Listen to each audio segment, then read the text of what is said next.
let's talk about why you need to eat organic.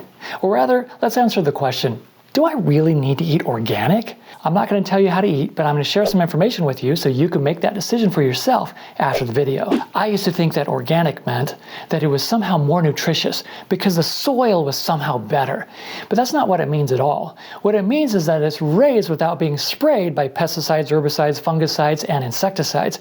It means that the fruit and vegetables and other crops are not sprayed with poison like Roundup. Conventional or non-organic crops are sprayed with Roundup and other chemicals to kill weeds and insects.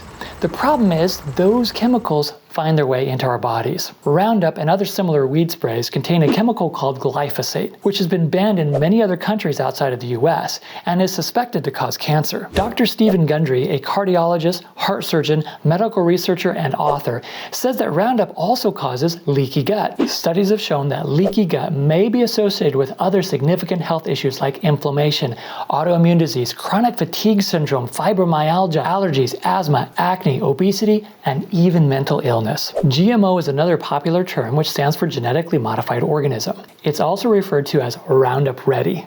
This means that the fruit, vegetable, or other crop has been genetically engineered to withstand Roundup. So all the other plants and insects around it die, but that plant survives. And that's great. But the problem is it still has the contaminant from the Roundup, which is bad for the environment and poisonous to our bodies, whether that's the residue on the plant or that it's absorbed through the roots from the soil. Sounds pretty scary, right? The great thing is that cruciferous vegetables like arugula, bok choy, broccoli, Brussels sprouts, cabbage, cauliflower, collard greens, and so on have special properties that help to neutralize these poisons. So eating more cruciferous vegetables can help reduce the risk of these poisons and detoxify your body in general. The question is, how much cruciferous vegetables are you eating compared to how much of these chemicals you're being exposed to? If you're like me, you might be thinking, well, I don't want to get these poisons in my body to begin with. Now let's address the elephant in the room. Eating organic can be very expensive.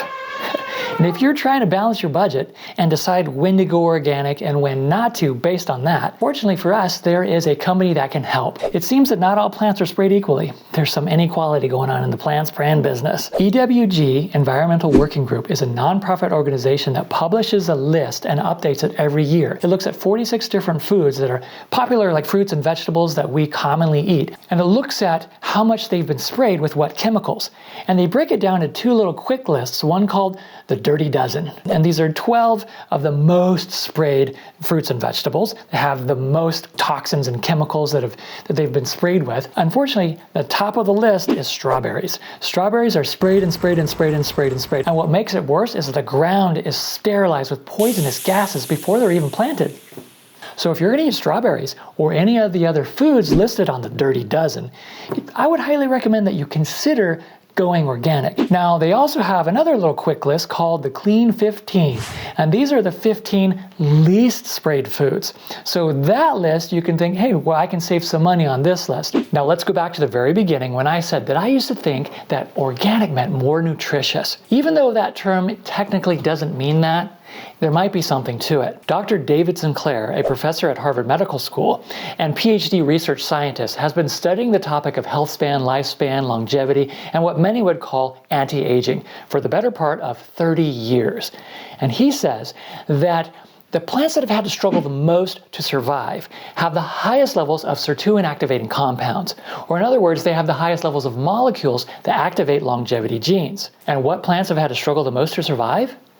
Those that have been raised organically. So it turns out that eating organic may also play a role in helping you live longer, other than just avoiding the poisons like we talked about earlier. Eating organic can help you avoid harmful chemicals like Roundup. It may also help you prevent leaky gut, which in turn will help reduce the risk of many of these other health concerns that we talked about, and it may help you live longer. So, do I really need to eat organic?